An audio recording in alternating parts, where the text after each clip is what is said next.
यदि मेरे चैनल में नए हैं तो चैनल को सब्सक्राइब कर लें। मन को कोई देख ना पाए। मन का कार्यक्षेत्र बहुत बड़ा है। ये बहुत खतरनाक शक्तियों से संपन्न है। मन बहुत जल्दी से किसी को समझ में नहीं आता है। सूक्ष्म रूप में मन, बुद्धि, चित्त और अहंकार मन के रूप हैं। प्रत्येक मानव शरीर में मन 4 रूपों में स्थित है: मन, बुद्धि, चित्त और अहंकार। ये चारों अपने अपने तरीके से आत्मा को भ्रमित कर रहे हैं। जैसे पानी के 3 रूप हैं: तरल, ठोस तथा वाष्प, लेकिन तत्व रूप से तीनों एक ही हैं। बर्फ भी पानी ही है और वाष्प भी। इसी तरह मन के 4 रूप हैं, पर मूल रूप से एक ही मन है। जब हमारा मन कोई इच्छा करता है तो यह मन कहलाता है। सारी इच्छाएं मन से हैं। आत्मा कोई इच्छा नहीं करती है। आत्मा को किसी भी पदार्थ की कोई ज़रूरत नहीं है। वो किसी पर आश्रित ही नहीं है। वो अपने आप में परिपूर्ण और आनंदमय है। उसे कुछ नहीं चाहिए, फिर इच्छा क्या करेगी। मन का दूसरा रूप है बुद्धि। जब भी मन कोई फैसला करता है तो इसी मन को बुद्धि कहा जाता है। वह बैरी है, वो मित्र है, ये काम करना है, वो काम नहीं करना है आदि कार्य बुद्धि करती है। बुद्धि के भी सारे फैसले, सारे निर्णय शरीर के विषय में होते हैं। आत्मा के विषय में तो इसे सोचने का समय ही नहीं।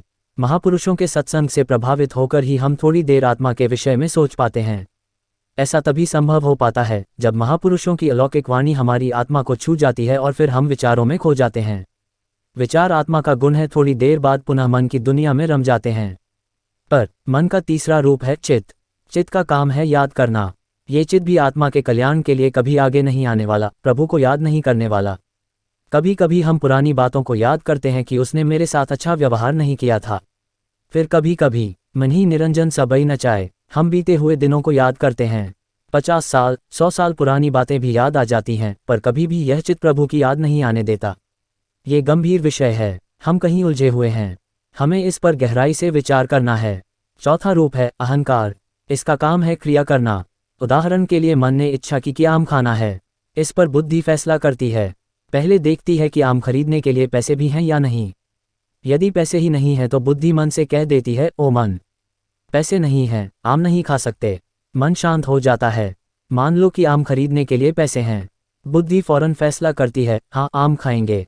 अब आम कहाँ मिले, ये बताता है चित्त। हमने चलते फिरते कहीं आम की दुकान देखी थी। चित्त में यह बात बैठ गई थी, उसे याद आ गया। अब फिर हम चलकर आम खरीदने के लिए जाते हैं। यही अहंकार कहलाता है।